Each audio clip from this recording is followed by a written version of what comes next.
الحمدللہ رب العالمین والصلاة والسلام علی سید الانبیاء والمرسلین اما بعد فاعوذ باللہ من الشیطان الرجیم بسم اللہ الرحمن الرحیم۔ پچھلے پروگرامز میں ہم نے قرآن پاک سے متعلقہ ضروری ابتدائی باتیں آپ کی خدمت میں عرض کی تھیں، جو ایک عام مسلمان کے ذہن میں ہونا بہت بہتر ہیں۔ اس کے بعد اب بسم اللہ الرحمن الرحیم کے بارے میں ایک مشہور بحث ہے جو میں معلومات کے اضافے کے لیے ذکر کرنا مناسب سمجھتا ہوں کہ کیا بسم اللہ الرحمن الرحیم یہ قرآن کی ایک مستقل آیت ہے یا نہیں۔ تو اس میں تین صورتیں ہیں۔ ایک تو یہ ہے کہ ایک بسم اللہ الرحمن الرحیم وہ ہے جو سورہ نمل کی آیت نمبر 30 میں استعمال ہوئی ہے کہ جب حضرت سلیمان علیہ السلام نے ملکہ بلقیس کے نام خط لکھا تو آپ نے اس کے شروع میں تحریر فرمایا تھا کہ انہو من سلیمان و انہو بسم اللہ الرحمن الرحیم، کہ بے شک یہ خط سلیمان کی طرف سے ہے اور بے شک یہ خط اللہ تبارک و تعالیٰ کے نام کے ساتھ ہے، وہ اللہ تعالیٰ جو بہت مہربان نہایت رحم والا ہے۔ تو اس میں بھی پوری بسم اللہ الرحمن الرحیم استعمال ہوئی، تو بالاتفاق تمام مفسرین تمام فقہا متفق ہیں کہ یہ مستقل ایک آیت ہے، اس میں کسی کا انکار نہیں ہے۔ دوسرا جو مسئلہ ہے وہ یہ کہ سورتوں کے شروع میں جو بسم اللہ الرحمن الرحیم لکھی ہے پورے قرآن میں، کیا یہ ایک مستقل آیت ہے یا نہیں ہے۔ تو اس میں اختلاف عند الاحناف، حنفیوں کے نزدیک یہ سورت کا جز نہیں ہے، یہ مطلب ایک مستقل آیت نہیں ہے، بلکہ یہ سورتوں میں فاصلہ کرنے کے لیے درمیان میں رکھی گئی ہے۔ اس کی دلیل یہ ہے کہ نبی کریم صلی اللہ علیہ، یہ ابو داؤد کی روایت ہے کہ نبی کریم صلی اللہ علیہ وسلم نے بسم اللہ الرحمن الرحیم کو اس وقت تک نہیں لکھا جب تک سورہ نمل نازل نہ ہو گئی، جو بھی آپ کو میں نے آیت پڑھ کر سنا، آیت نمبر 30 ہے، جب تک یہ نازل نہیں ہوئی تھی تو نبی کریم صلی اللہ علیہ وسلم اپنے خطوط میں بسم اللہ الرحمن الرحیم نہیں لکھا کرتے تھے، بلکہ جب بھی آپ لکھواتے تھے تو آپ یہ کہتے تھے کہ لکھو بسمک اللہم، کہ اللہ تعالیٰ کے نام کے ساتھ، تیرے نام کے ساتھ اے اللہ، بسمک اللہم کا معنی تیرے نام کے ساتھ اے اللہ، اس طرح لکھوایا کرتے تھے۔ پھر جب سورہ نمل نازل ہوئی تو باقاعدہ نبی کریم صلی اللہ علیہ وسلم نے بسم اللہ الرحمن الرحیم لکھوانا شروع کیا۔ تو ابو داؤد کی روایت میں یہی ہے کہ جب صلح حدیبیہ ہوئی اور سہیل ان کی طرف سے آئے اور یہ معاہدہ لکھنا شروع ہوا تو نبی کریم صلی اللہ علیہ وسلم نے حضرت علی سے فرمایا کہ علی لکھو بسم اللہ الرحمن الرحیم۔ تو سہیل نے اس پر اعتراض کیا اور اس نے یہ کہا کہ آپ بسمک اللہم لکھیں، اس لیے کہ ہمارے درمیان رحمان کا لفظ معروف نہیں ہے، تو ان کے لیے چونکہ اجنبی تھا۔ تو اس سے یہ دلیل حاصل ہوئی کہ اگر اس سے پہلے ہی بسم اللہ الرحمن الرحیم ایک مستقل آیت کے طور پہ نازل ہو چکی ہوتی، کیونکہ سورہ نمل سے پہلے بھی صورتیں تھیں، پہلے نازل ہوئی تھیں، تو اگر بسم اللہ الرحمن الرحیم ہر صورت سے پہلے ایک مستقل آیت ہوتی تو نبی کریم صلی اللہ علیہ وسلم صلح حدیبیہ سے پہلے بھی ضرور مطلب بسم اللہ الرحمن الرحیم کو استعمال کرتے، لیکن آپ نے نہ کیا۔ اس سے معلوم ہوا کہ پہلے جو صورتیں نازل ہوتی رہیں ان سے پہلے بھی بسم اللہ لکھی ہوئی ہے۔ اب موجودہ جو مصحف آپ کو نظر آئے گا، لیکن اس دور میں بسم اللہ الرحمن الرحیم نہیں تھی، اس کا مطلب یہ مستقل آیت نہیں ہے۔ اور ایک اور دلیل یہ لکھی ہے احکام القرآن میں کہ اس میں کسی کا اختلاف نہیں کہ سورہ کوثر میں 3 آیات ہیں، سب مانتے ہیں سب سے چھوٹی سورہ ہے، اور سورہ اخلاص میں 4 آیات ہیں، اور یہ بسم اللہ الرحمن الرحیم کو ہٹا کر ہیں۔ اگر سورہ کوثر میں بسم اللہ الرحمن الرحیم کو ایک مستقل آیت مانا جائے تو 4 آیتیں بنیں گی اور سورہ اخلاص میں 5 ہو جائیں گی، لیکن کوئی بھی اس کا قائل نہیں ہے، لہٰذا معلوم ہوا کہ صورتوں کے شروع میں جو بسم اللہ الرحمن الرحیم لکھی ہے وہ باقاعدہ مستقل آیت نہیں ہے، بلکہ صورتوں میں فاصلہ کرنے کے لیے لکھی گئی ہے۔ تیسری اس میں مسئلہ یہ ہے کہ کیا سورہ فاتحہ کے شروع میں، یعنی الحمد شریف کے شروع میں جو بسم اللہ الرحمن الرحیم لکھی ہوئی ہے، کیا یہ ایک مستقل آیت ہے یا نہیں ہے۔ تو احناف کے نزدیک یہاں پر بھی یہ مستقل آیت نہیں ہے، لیکن امام شافعی رحمۃ اللہ علیہ کے نزدیک یہ مستقل آیت ہے۔ وہ اس کو یعنی بسم اللہ الرحمن الرحیم پھر الحمدللہ رب العالمین، ان دونوں کو ملا کر ایک مستقل آیت مانتے ہیں، اور ہم یہ کہتے ہیں کہ نہیں، الحمد کی ابتدا الحمدللہ رب العالمین سے ہی ہے، اور بسم اللہ الرحمن الرحیم شروع میں وہی برکت کے لیے رکھی گئی ہے۔ اور اس کی دلیل مسلم شریف کی روایت ہے، جلد نمبر 1 صفحہ نمبر 169۔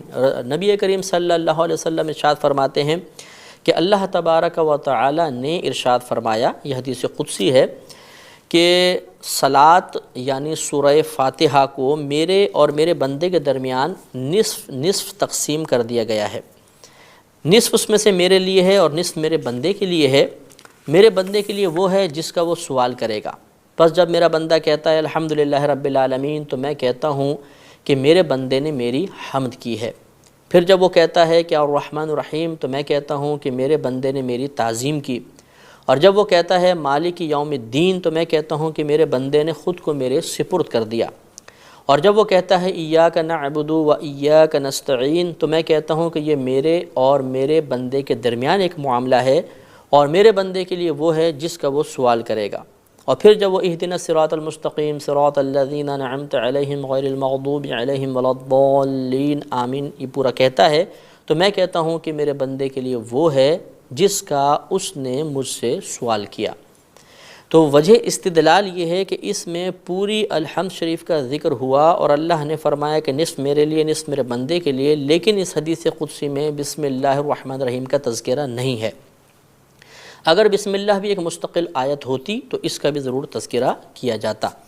اور امام مسلم رحمۃ اللہ علیہ نے اپنی صحیح مسلم میں ایک مستقل باب قائم کیا ہے، جس کا عنوان یہ رکھا ہے کہ باب حجتی من قال لا یجہر بالبسملہ، کہ ان لوگوں کی دلیل جو کہتے ہیں کہ بسم اللہ الرحمن الرحیم کو نماز میں بلند آواز سے نہ پڑھا جائے۔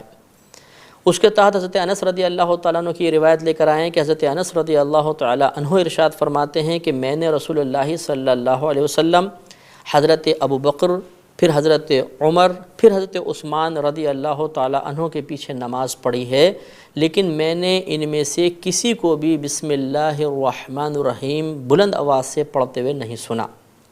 اس سے استدلال یہ کیا گیا ہے کہ اگر بسم اللہ ایک مستقل آیت ہوتی تو جیسے پوری الحمد کا جہر سے پڑھنا، یعنی جہری نمازوں میں جہر سے پڑھنا واجب ہے، تو بسم اللہ چونکہ اس کی مستقل ایک آیت تھی تو اس کا پڑھنا بھی واجب ہونا چاہیے تھا۔ لیکن چونکہ خود حضرت انس رضی اللہ تعالی عنہ، جنہوں نے پورا نبی کا زمانہ پایا، پھر حضرت ابو بکر کا، پھر حضرت عمر کا، پھر حضرت عثمان کا زمانہ پایا، تو انہوں نے خود یہ ارشاد فرمایا کہ میں نے بارہا ان کے پیچھے نمازیں پڑھی، میں نے بسم اللہ الرحمن الرحیم کو جہرن پڑھتے ہوئے نہیں سنا۔ اس کے بعد ہم اس بات پہ کلام کریں گے کہ بسم اللہ الرحمن الرحیم کہاں کہاں پڑھنی چاہیے اور کہاں نہیں پڑھنی چاہیے۔ تو اس میں ابو داؤد کی وہ روایت ابھی آپ کی خدمت میں عرض کی کہ نبی کریم صلی اللہ علیہ وسلم نے ارشاد فرمایا کہ ہر وہ ذی شان کام جس سے پہلے بسم اللہ الرحمن الرحیم نہ پڑھی جائے وہ بے برکت ہوتا ہے، لہٰذا ہر جائز اور اچھے کام سے پہلے ہمیں بسم اللہ الرحمن الرحیم ضرور پڑھنی چاہیے۔ لیکن یاد رکھیں کہ اگر کوئی حرام کام ہو، حرام بھی دو طرح کے ہوتے ہیں، ایک حرام ظنی ہوتا ہے، ایک حرام قطعی ہوتا ہے۔ حرام قطعی کا مطلب کہ خود قرآن نے واضح طور پہ اس کی حرمت کو ذکر کیا، جیسے سود کا معاملہ ہے یا زنا ہے یا چوری ہے، ان کی حرمت قطعی ہے، یعنی خود قرآن سے ثابت ہے۔ تو اگر کوئی حرام قطعی کام کرے معاذ اللہ اور اس سے پہلے بسم اللہ الرحمن الرحیم پڑھ لے تو فقہائے اسلام نے اس کو کفر قرار دیا ہے۔ لہذا معاذ اللہ کسی نے جوا کھیلا شراب پینے سے پہلے یا معاذ اللہ زنا سے پہلے اگر کسی نے بسم اللہ پڑھ لی تو اس کے لیے حکم کفر رکھا گیا ہے۔ اور فضول کاموں سے پہلے بھی بسم اللہ سے اجتناب کرنا چاہیے، اچھے کاموں سے پہلے ہی بسم اللہ پڑھنی چاہیے۔ اور نماز میں الحمد شریف سے پہلے بسم اللہ الرحمن الرحیم پڑھنا سنت کریمہ ہے، اور اس کے بعد جتنی صورتیں ہم پڑھتے رہتے ہیں نماز میں ان سے پہلے بسم اللہ الرحمن الرحیم پڑھنا مستحب ہوتا ہے۔ تو یہاں تک ہم نے الحمد سے پہلے، کیونکہ الحمد کی تفسیر شروع کرنا ایک ذیشان کام تھا اور ہمارے نبی کریم کا حکم ہے کہ اس ذیشان کام سے پہلے، ہر ذیشان کام سے پہلے بسم اللہ پڑھنی چاہیے، تو ہم نے بسم اللہ کی وضاحت کی۔ اور چونکہ اس میں وسوسہ شیطانی کی مداخلت کا شدید اندیشہ تھا کہ ہر اچھے کام میں شیطان مداخلت کرنے کی کوشش کرتا ہے، تو ہم نے اعوذ باللہ کی تفسیر بھی ذکر کی۔ اب انشاءاللہ ہم الحمد شریف کی تفسیر کی جانب آئیں گے۔ ترتیب قرآن کے اعتبار سے الحمد شریف پہلی صورت بنتی ہے، نزول کے اعتبار سے یہ پہلی نہیں ہے، اور اس کے احادیث کریمہ میں کئی نام ذکر کیے گئے ہیں۔ پہلے ہم نام پر گفتگو کریں گے، پھر اس کی مزید تفصیل انشاءاللہ عرض کی جائے گی۔ یہ یاد رکھیں کہ کسی بھی شے کے کثیر نام اس شے کی عظمت پر دلالت کرتے ہیں۔ یہ ایک اصول ہوتا ہے کہ کسی کے بہت زیادہ نام ہوں گے تو اس سے یہ پتہ چلتا ہے کہ اس کی شہرت زیادہ ہے، اس کی عظمت زیادہ ہے کہ اس کو اتنے سارے نام دیے گئے ہیں۔ تو احادیث کریمہ میں حمد شریف کے لیے، الحمد شریف کے لیے بھی بکثرت نام استعمال ہوئے ہیں۔ چند مشہور نام اور ان کی وجہ تسمیہ میں آپ کی خدمت میں عرض کرتا ہوں۔ مثلاً اسے فاتحۃ الکتاب کہا گیا۔ فاتحہ معنی ہوتا ہے کھولنے والی، چونکہ یہ کتاب اللہ کی ابتدا کرنے والی ہے، کتاب اللہ کو گویا کہ یہ کھولنے والی ہے، لہٰذا اس کا نام رکھا گیا فاتحۃ الکتاب۔ اس کا نام ام القرآن بھی ہے اور اس کو ام الکتاب بھی کہتے ہیں۔ لفظ امن ویسے تو ماں کے لیے کہتے ہیں، حقیقتاً ام کا معنی ہوتا ہے جڑ یا اصل، چونکہ ماں بھی بچے کے لیے اصل بنتی ہے، اس لیے ماں کا نام بھی امن رکھا گیا ہے۔ ویسے ام کا معنی ہوتا ہے اصل، تو چونکہ یہ بھی قرآن کی اصل ہے اس لیے اس کو ام الکتاب کہا گیا۔ اب یہ قرآن کی اصل کس اعتبار سے ہے تو اس کے بارے میں مفسرین نے بیان فرمایا کہ قرآن عظیم میں اگر ہم تمام مضامین پر غور کریں تو 4 قسم کے مضامین ہمارے سامنے آئیں گے۔ ایک اللہ تبارک و تعالیٰ کی توحید، وحدانیت، اس کی ذات و صفات کا تذکرہ ہے۔ دوسرا نبوت کا تذکرہ ہے۔ تیسرا اس میں آخرت کا تذکرہ ہے۔ اور چوتھا اس میں قضاء و قدر ہے، یعنی اللہ تبارک و تعالیٰ کے فیصلے، اللہ تبارک و تعالیٰ کی طرف سے نازل کردہ آزمائشیں اور بندوں کا اس پہ پورا اترنا۔ اگر حمد شریف پر غور کریں تو یہ 4 چیزیں اس میں پائی گئی ہیں۔ الحمدللہ رب العالمین، الرحمن الرحیم، مالک یوم الدین، اس میں اللہ تبارک و تعالیٰ کی الوہیت کا بیان ہے، اللہ کی ذات، اس کی صفات کا تذکرہ ہے۔ پھر ایاک نعبد و ایاک نستعین، اس میں قضاء و قدر بیان کر دی گئی ہے۔ اہدنا الصراط المستقیم صراط الذین انعمت علیہم، اس میں انبیاء علیہم السلام کا تذکرہ ہے، کیونکہ ہم کہہ رہے ہیں کہ اللہ تعالیٰ ہمیں سیدھے لوگوں کے راستے پر چلا اور سیدھے راستے پہ چلا، ان لوگوں کا راستہ جن پر تو نے انعام فرمایا، اور وہ انبیاء علیہم السلام ہے، تو نبوت کا تذکرہ ہو گیا۔ اور اس کے بعد غیر المغضوب علیہم ولا الضالین، ہم کہتے ہیں کہ اللہ تعالیٰ ہمیں ان کے راستے پہ نہ چلا جن پر تیرا غضب نازل ہوا اور جو گمراہ ہو گئے۔ تو اس میں پھر آخرت کا تذکرہ ہے کہ آخرت میں عذاب ہوگا وہ گمراہ جو شخص ہوئے۔ اسی طرح مالک یوم الدین میں بھی آخرت کا تذکرہ ہے۔ تو چونکہ قرآن پاک کے مضامین کا خلاصہ اس صورت میں جمع کر دیا گیا، اس لیے اس کو ام الکتاب کہا گیا۔ اس کا ایک نام سورۃ الحمد بھی ہے، چونکہ اس میں اللہ تعالیٰ کی حمد بیان کی گئی ہے، اس کو سورۃ الحمد بھی کہتے ہیں۔ اس کا ایک نام سورۃ الدعاء بھی ہے، کیونکہ اس میں دعا ذکر کی گئی ہے، اہدنا الصراط المستقیم صراط الذین انعمت علیہم سے لے کر آخر تک، لہٰذا اس کا نام ایک سورۃ الدعاء بھی ہے۔ اسے سورۃ الصلاۃ بھی کہتے ہیں، کیونکہ نماز میں سورت کو پڑھا جاتا ہے، لہٰذا سورۃ الصلاۃ، نماز کی سورت۔ اس کا ایک نام الشفا بھی ہے، چونکہ اللہ تبارک و تعالیٰ نے اس سورہ میں شفا رکھ دی ہے، اس لیے اس کا نام سورۃ الشفا کہا گیا۔ خود ایک حدیث پاک میں نبی کریم صلی اللہ علیہ وسلم نے اس سورت کو شفا قرار دیا۔ ارشاد ہوتا ہے کہ حمد شریف میں، الحمد میں ہر بیماری کی شفا ہے، تو ہر بیماری کی شفا کے لیے جہاں ہم دنیاوی ذرائع اور اسباب اختیار کرتے ہیں، ہمیں چاہیے کہ روحانی علاج کی بھی کوشش کریں۔ اس کا ایک نام الکافیہ بھی ہے۔ کافیہ کا معنی ہوتا ہے کفایت کرنے والی، جو دوسروں کو ہٹا کر خود کافی ہو جائے۔ تو چونکہ نماز میں حمد اگر ہو تو دوسری صورتوں کی بسا اوقات حاجت نہیں ہوتی ہے، جیسے فرض کی تیسری اور چوتھی میں، لیکن جو صورتیں ہیں وہ کبھی حمد کے بغیر نہیں ہوتی ہیں، لہٰذا اس کو کافیہ کہا گیا کہ دوسری صورتیں اس کے بغیر نہیں ہوتی ہیں، یہ دوسروں کے بغیر کفایت کر جاتی ہے، اس کو الکافیہ نام دیا گیا۔ اس کے علاوہ بھی اور بھی اس کے بہت سارے نام ہیں، سورۃ الکنز بھی ہے، رقیہ بھی اس کا نام رکھا گیا ہے، وغیرہ وغیرہ، وافیہ بھی نام آیا ہے۔ تو یہ بہت سارے اس کے نام ہیں، جس سے ظاہر ہوتا ہے کہ یہ سورت بارگاہ الہی میں، بارگاہ رسالت میں بہت زیادہ مقبول ہے۔ اس کے بہت سے فضائل بھی ذکر کیے گئے ہیں حصول برکت کے لیے۔ ایک فضیلت بخاری شریف جلد نمبر 2 اور اس کا صفحہ نمبر 479 پر حضرت ابو سعید خدری رضی اللہ تعالیٰ عنہ سے مروی حدیث پاک ہے، جس سے اس کی فضیلت کی طرف اشارہ ہوتا ہے۔ یہ کہتے ہیں کہ ہم ایک سفر پر جا رہے تھے تو راستے میں ایک لڑکی ملی، اس نے ہمیں کہا کہ ہمارے جو قبیلے کا سردار ہے اسے بچھو نے ڈنگ مار دیا ہے، اور ہمارے پاس ابھی وہ حضرات موجود نہیں ہیں جو دم وغیرہ کرتے ہیں، تو اگر تم میں سے کسی کو دم آتا ہے تو وہ آ کر علاج کرے۔ حضرت ابو سعید خدری رضی اللہ تعالیٰ عنہ فرماتے ہیں کہ ہم میں ایک شخص تھے کہ جو دم کے بارے میں کوئی مشہور نہیں تھے، انہوں نے کہا چلو میں جاتا ہوں۔ وہ گئے اور دم کیا، اور اللہ تبارک و تعالیٰ نے اس سردار کو شفا عطا فرمائی۔ وہ بہت خوش ہوا، اس نے ہم سب کو دودھ پلایا اور 30 بکریاں بطور انعام ہمیں دیں۔ اب ہمارے درمیان یہ بحث چھڑ گئی۔ ہم نے اس شخص سے پوچھا کہ کیا تم پہلے دم کرتے تھے، تمہیں آتا ہے دم کرنا؟ اس نے کہا مجھے تو کوئی دم یا منتر نہیں آتا، میں نے تو ام الکتاب پڑھ کر اس پر دم کر دیا تھا، اللہ نے اس کو شفا عطا فرما دی۔ اب ہمیں یہ بحث چھڑی کہ کیا ہمارے لیے یہ انعام جائز ہے یا نہیں؟ تو ہم نے آپس میں کہا کہ ہمیں اس کے بارے میں بحث نہیں کرنی چاہیے، بلکہ ہم نبی کریم صلی اللہ علیہ وسلم کے بارگاہ میں حاضر ہوتے ہیں، وہاں سارا معاملہ ذکر کرتے ہیں اور دیکھتے ہیں کہ نبی کریم صلی اللہ علیہ وسلم ہمارے درمیان کیا فیصلہ فرماتے ہیں۔ اب ہم سب مدینہ منورہ آئے، بارگاہ رسالت میں حاضر ہوئے، تمام معاملہ عرض کیا، تو نبی کریم صلی اللہ علیہ وسلم نے بظاہر تعجب سے فرمایا کہ اس شخص کو کیسے پتہ چل گیا کہ یہ ایک دم ہے، یعنی الحمد شریف دم کر سکتے ہیں۔ پھر فرمایا کہ ان بکریوں کو تقسیم کرو اور اس میں ہمارا بھی حصہ رکھو۔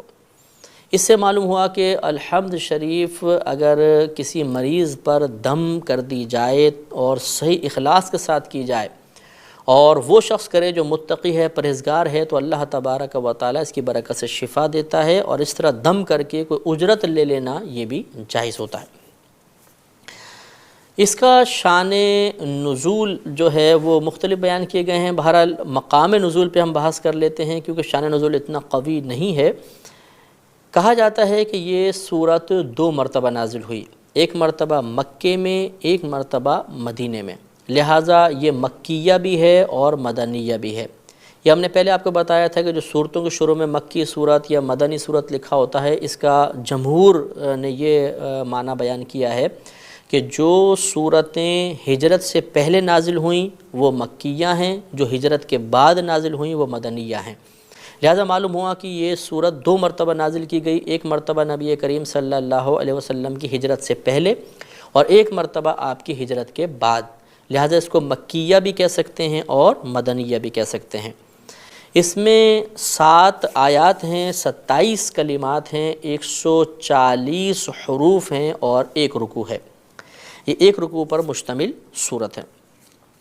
اس کے مضامین جیسے کہ ابھی آپ کی خدمت میں عرض کیا کہ اگر ہم بالتفصیل دیکھیں تو 7 قسم کے مضامین اس میں نظر آتے ہیں۔ ایک تو اللہ تبارک و تعالیٰ کی ذات اور صفات کا تذکرہ ہے، دوسرا وصف نبوت کو بیان کیا گیا، تیسرا طاعت و بندگی ہے اور اللہ تعالیٰ کی قضاء و قدر کا مسئلہ ہے، چوتھا اس میں آخرت کا بیان ہے، دعا بھی ہے، ایک وعدہ بھی ہے اور ایک وعید بھی ہے۔ آخرت کا جو انعام کا تذکرہ ہوتا ہے اس کو وعدہ کہتے ہیں، اور آخرت میں عذاب کا تذکرہ اسے وعید کہا جاتا ہے۔ تو جہاں انعام یافتہ بندوں کا تذکرہ ہوا، ہم کہتے ہیں اہدنا الصراط المستقیم صراط الذین انعمت علیہم، تو یہاں پر گویا کہ ایک وعدہ کیا جا رہا ہے، ہمیں سمجھایا جا رہا ہے کہ یہ دعا کرو، کیونکہ جب ہم دعا کریں گے، اگر ہمیں ہدایت مل گئی، ہم انعام یافتہ بندوں کے راستے پہ چلے تو ضرور فلاح و کامرانی ہمارا مقدر بنے گی۔ تو یہ ایک طرح کا وعدہ نظر آتا ہے۔ اور آگے جو مغضوب اور ضالین کا تذکرہ کیا گیا ہے، یقیناً وہ لوگ گمراہ ہوئے، ان پہ اللہ کا غضب نازل ہوا، اگر اللہ ناراض ہوا، جو مطلب مغضوب ہو گئے وہ تو جہنم میں ہیں، جو گمراہ ہوئے اس انداز سے کہ وہ اسلام کے قریب ہی نہیں آ سکے وہ بھی یقیناً جہنم میں جائیں گے۔ تو یہ ایک طرح کی وعید ہے کہ اگر کوئی خدا نخواستہ ان لوگوں کے راستے پہ چلتا ہے تو وہ بھی جہنم میں جائے گا۔ اب ہم اس صورت کے مختلف کلمات کی وضاحت اور تفسیر کی طرف آتے ہیں۔ اللہ تبارک و تعالیٰ نے ارشاد فرمایا الحمدللہ رب العالمین، تمام خوبیاں ثابت ہیں اللہ تبارک و تعالیٰ کے لیے جو عالمین کا پالنے والا ہے، عالمین کی تدبیر کرنے والا ہے۔ الرحمن الرحیم، بہت مہربان نہایت رحم والا ہے۔ مالک یوم الدین، روز جزا کا مالک ہے۔ ایاک نعبد و ایاک نستعین، ہم خاص تیری ہی عبادت کرتے ہیں اور خاص تجھ ہی سے مدد طلب کرتے ہیں۔ اہدنا الصراط المستقیم، اے اللہ تو ہمیں سیدھا راستہ چلا۔ صراط الذین انعمت علیہم، ان لوگوں کا راستہ جن پر تو نے انعام فرمایا۔ غیر المغضوب علیہم، ان لوگوں کے راستے پر نہیں جن پر تیرا غضب نازل ہوا۔ ولا الضالین، اور نہ ان لوگوں کا راستہ جو گمراہ ہوئے۔ اور آخر میں ہم کہتے ہیں آمین کہ اللہ تعالیٰ تو اس دعا کو اپنی بارگاہ میں قبول فرما لے۔ تو یہ لفظی ترجمہ تھا۔ ہم اس کے الفاظ کی وضاحت کی طرف آتے ہیں اور پھر انشاءاللہ اس کی مختصراً تفسیر، ضروری تفصیل بھی عرض کی جائے گی۔ اللہ نے فرمایا الحمدللہ رب العالمین، اس میں سب سے پہلے لفظ استعمال ہوا الحمد۔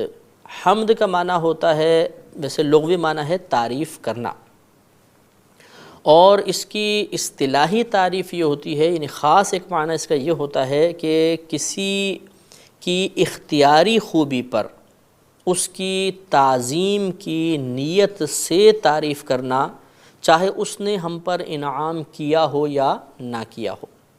جیسے مثال کے طور پر حاتم طائی گزرا ہے، کافر تھا، ویسے بہت سخی آدمی تھا، اب اس نے سخاوت کو اختیار کیا تھا، باقاعدہ وہ سخاوت کا مظاہرہ کیا کرتا تھا، تو یہ اس کی ایک اختیاری خوبی ہوئی۔ اب اگر کوئی اس کی تعریف کرے اس سخاوت کے حساب سے تو اس کو حمد کہا جائے گا، اور اس کی اگر تعظیم کی نیت سے کریں تو یہ حمد ہوگی۔ اب اس نے ہم پر تو کوئی انعام نہیں کیا، تو چاہے انعام کرے نہ کرے، اگر ہم کریں گے تو یہ حمد ہے۔ اسی طرح اللہ تبارک و تعالی کی تعریف جو کی جاتی ہے اسے بھی حمد کہا جاتا ہے، کیونکہ یہ تمام اختیاری خوبیاں ہوتی ہیں۔ اللہ تبارک و تعالی نے جو اپنے لیے محبوب رکھی ہیں صفات، اللہ تبارک و تعالی کی ان صفات کے لحاظ سے تعریف کرنا یہ حمد کہلاتا ہے۔ اس کی مزید وضاحت مدح اور شکر کی تعریف سے اور زیادہ ہوگی۔ مدح ایک آپ نے لفظ سنا ہوگا، یہ مدح کا مطلب ہوتا ہے کسی کی غیر اختیاری خوبی پر اس کی تعریف کرنا۔ غیر اختیاری خوبی، مثال کے طور پہ ایک پھول ہے، بڑا خوبصورت لگا اور ہم نے اس کی تعریف کی، کتنا خوبصورت پھول ہے، کتنا پیارا پھول ہے۔ اب یہ پھول کی خوبصورتی اس نے خود اختیار نہیں کی، یہ تو اللہ نے اس کو عطا فرمائی ہے، تو اس کو حمد نہیں کہیں گے بلکہ مدح کہا جائے گا۔ اور شکر اس تعریف کو کہتے ہیں کہ جو کسی کی انعام عطا فرمانے پر، رحمت نازل کرنے پر، احسان کرنے پر، انعام دینے کے جواب میں تعریف کی جاتی ہے، اس کو شکر کہا جاتا ہے۔ لہذا اللہ تبارک و تعالیٰ کی جب ہم تعریف کریں گے کبھی وہ حمد ہوتی ہے اور کبھی شکر ہوتا ہے۔ اس کے بعد ہے الحمدللہ، اللہ کا تذکرہ آیا۔ اچھا یہ بھی یاد رکھیے کہ الحمد کے اوپر جو الف لام ہے، کلام عرب میں یہ جو اسماء سے پہلے الف لام آتا ہے یہ مختلف معانی کے لیے استعمال ہوتا ہے۔ جیسے انسان، الانسان معنی میں فرق آئے گا، اس طرح حمد اور الحمد کچھ معنی میں فرق ہو جائے گا۔ تو یہ جو الحمد پہ الف لام ہے اس میں بھی مختلف اقوال ہیں، زیادہ بہتر قول یہ ہے کہ یہاں پر الف لام استغراقی ہے۔ الف لام استغراقی سے مراد وہ الف لام ہوتا ہے کہ جس اسم پر یہ الف لام داخل ہوتا ہے وہ اسم جتنی چیزوں پر بولا جاتا ہے وہ تمام چیزیں مراد ہوں گی۔ مثال کے طور پہ لفظ حمد، یہ جتنی بھی ایسی تعریفیں ہیں جو کائنات میں ہو رہی ہیں ان پہ لفظ حمد بولا جائے گا۔ اب یہ الف لام جو اس پر آیا یہ استغراقی ہے، تو اس کا مطلب یہ ہوگا کہ حمد جتنی بھی کائنات میں ہو رہی ہیں وہ سب اللہ کی ہیں، وہ اللہ کے لیے ہیں۔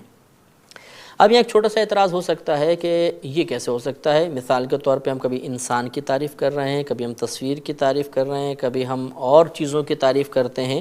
اگر حمد کا وہ معنی ہم لے لیں کہ اختیاری خوبی کے اوپر، تب بھی اللہ کے علاوہ ہزارہا مخلوق کی تعریف ہو رہی ہے، تو یہ کہنا کہ ہر حمد اللہ کے لیے ہے تو یہ تو بات سمجھ میں نہیں آتی ہے۔